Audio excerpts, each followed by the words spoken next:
dragon fruit ko na hindi tumataba ang puno.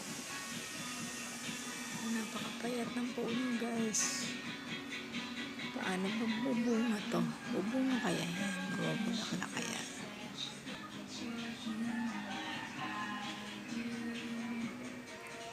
Yan pa.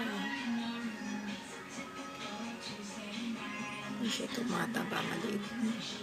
Gadaliri lang. Tagal na yan.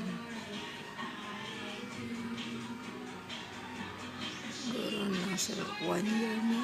Mahigit 2 years. Hindi siya tumawag. Bubulaklak. Yung ganyan siya kapayat.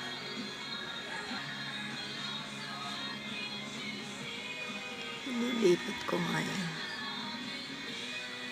Lipat natin ang puwet.